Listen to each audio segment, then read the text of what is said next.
Okay, so in today's video, hindi naman yung FD natin yung videoan natin. Videoan naman natin tong yung laging inaasar ni Makoy na sok! Diba? Makikita nyo lagi kay Mflix, lagi na inaasar tong sok kasi galit si Mflix sa socks. Socks! No, ano nga bang meron dito sa BTI ni Miguel, no? Sa totoo lang, hindi naman talaga alam kung ano meron dito. Alam ko lang, meron siyang strut bar, meron siyang short ram, di ba?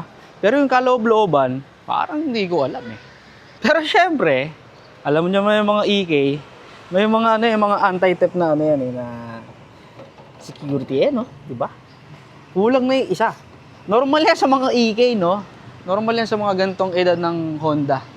Doon sa modifications, mamaya tawagin natin si Miguel para siya na mag-explain ko bang meron dito. Kung may asim ba talaga tong sok na to, no? Lagi inaasar. So, dito tayo sa baba. 205/45/16 na naka grid 2, naka B-caps, no?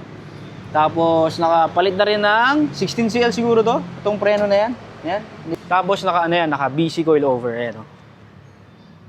Sa likod, hindi ko alam bakit yun lang may long stud. Pero hard race yan. Kasi yan.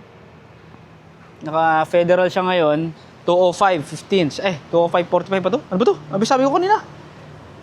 205/45. Yan. Naka-BC coil over.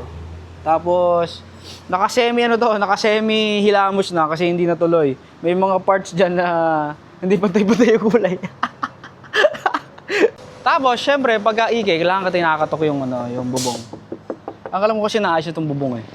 Magtataka kayo, bakit lagi si Miguel? Kasi si Miguel ang aming chief mechanic dito sa Tusog, no? Kaya minsan hinihiram siya ni Makoy, may inaayos doon. Yung FD ni Ramon, di ba? Yan. Isa si Miguel sa katulong para mapaayos yun. Pag ikaw chief mechanic, dapat yung kotse mo walang leak, di ba? Kailangan ganito kalinis, no? Kasi aasarin ko siya. Pag yung kotse niya may mga leak pero nag-aayos siya ng kotse ko tsaka ng ibang kotse, di ba? Pero so yun tanungin natin mamaya si ang taas. So tanungin natin mamaya si Miguel kung ano bang meron dun sa kotse niya, kung ano yung mga pinaglalagay niya, tsaka yung journey niya kung paano niya nakuha lahat yun, di ba? Tanungin natin. Journey! Jologs.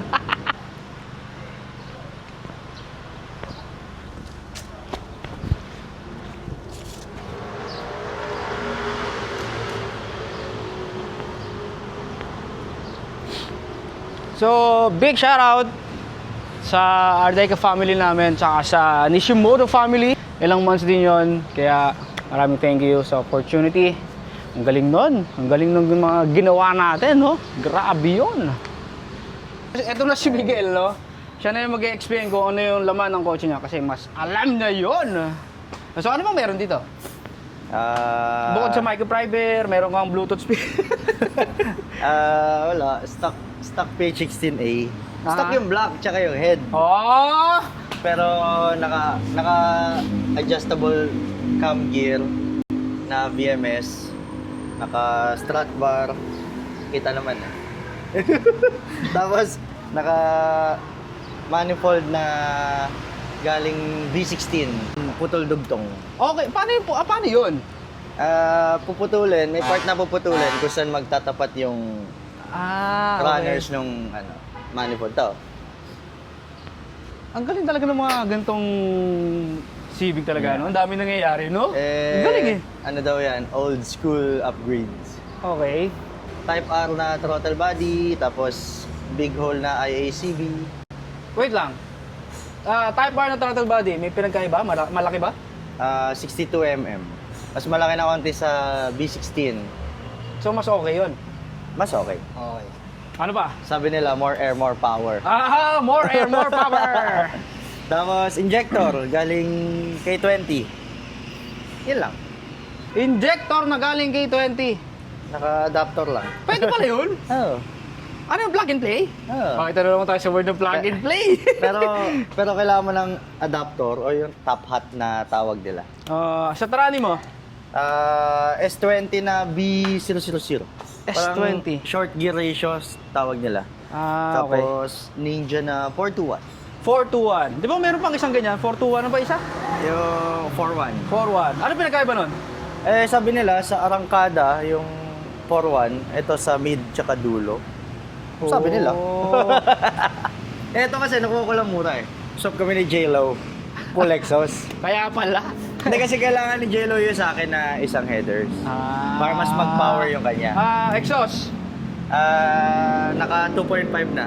2.5. Na piping. Piping. Ang dulo, Spoon N1. spoon and one. Teka. Tagalog.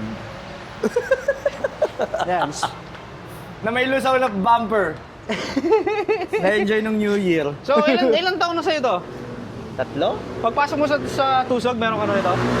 Pagpasok ko sa Tusog, parang mga ilang buwan. Tapos, Oo, kasi naka-ano ka, di ba? binenta ko ano yung ito? Opel. Opel, para magkaroon ka ng ito. BTI. Kasi pagkabenta ko ng Opel, Oh.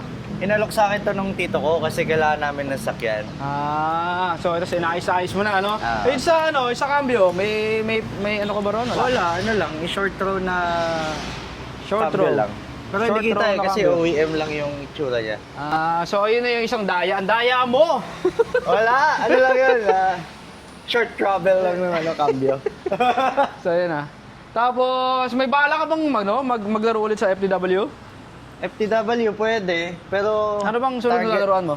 NDRC. NDRC. Magdadrag ka na lang. Drug na drug. Ayaw mo na lang ng circuit? Gusto naman, syempre. May kumpleto akong piyesa. Kaso naka-backless lang kasi matagtag pagka nakalagay sway bar tsaka strut bar. So yun pa yung mga extra mo na Doon sa likod. na pyesa, no? Yan. Ayos. So ito yung madalas na inaasar ni Sabi ko nga kanina, madalas na inaasar na sok kasi nga ayaw ni Emplis ng Sok. sok. Ano sabi mo? Kaya siya nagpalit ng ano? Kaya siya nag-K kasi hindi niya maiwan to. Hindi ba ako si Chrissy rito? Hindi, pumapantay lang siya eh. Hindi niya matanggap. So kailangan kasi tagusin, no? So hindi ka tatagos, no? Si Chrissy hindi Ang tumagos. tigas na niya kumambyo eh. So yun na, syempre, madalas naman si Miguel, alam ko naman, lagi niya nakikita yan kay Emplix. Why not bigyan natin siya ng isang magandang sa... Etong preno pala, Ano yan? 16CL. 16CL, palit na rin, no? Pati yung Pang sa SAR. likod, wala? Sa likod, yung rotors. 7CL. Upgrade na rin sa upgrade na rin. sa BTI na sok. Ang upuan, asan ka na? Where na you? Huwag na. Barag na yung upuan eh. Hindi, mali mo may mag-sponsor. Hindi, ano to, galing kay Kuya Arco. Yung, Sparko Sprint. Ito ba yun sa kanya dati? Pero naka-re-up. Kaya wala na yung dito, Yung Sparko. Yung Sprint na Sprint. pangalan niya. Oh. Pero Sparko to. Ayun, sa plastic. Orig na Sparko to, alam ko eh. Mm. Orig na Sparko. Kasi nagpalit siya. Yun, tapos binenta niya sa akin to. Ng Gibbs, no? Boy talaga yung kaibigan natin eh, no? Tapos naka Bluetooth. Para wireless. Ngayon, 3 years na rin sa amin si Miguel. Hindi ko alam paano siya napunta rito. Basta ang una kong pinagawa sa kanya, maglagay siya ng strut bar sa FD ko. Dito. Ayan, dito. Ayan yung ko sa ilalim na yan. Yun ang una naming task sa kanya. Naalala ko ng task. Hindi pa ganito itsura ng shop natin, di ba, Miguel? Wala pa bubong na. Tolda pa yun, di ba? 10 pa lang. 10. Kala mo pang ano eh. Shoutout sa lahat. Mga kakilala ko dyan. Kaya pag di ko kayo kakilala, Walang shoutout. Saan ka na lang makikita? Anong TikTok? Anong... ayun, sa TikTok, EK Chase. O kaya Miguel Ligot. Yan. Ayun na. Tapos nandito na si John Lloyd. Tinan mo si John Lloyd. Hindi na mapusintahan sa loob ng shop. Siya na si Jace Lee. Talagang to. Hindi mo kagigising lang, oh. Hindi na umabot sa ikaan. So ito na yung quickie video ng ating chief mechanic dito sa Tusog, si Miguel Ligot. Follow nyo siya, marami siyang andun yung mga ginagawa namin na auto, marami kayong matututunan doon. So kung umabot mga kayo dito, like, follow, and subscribe. Dali na. Babush!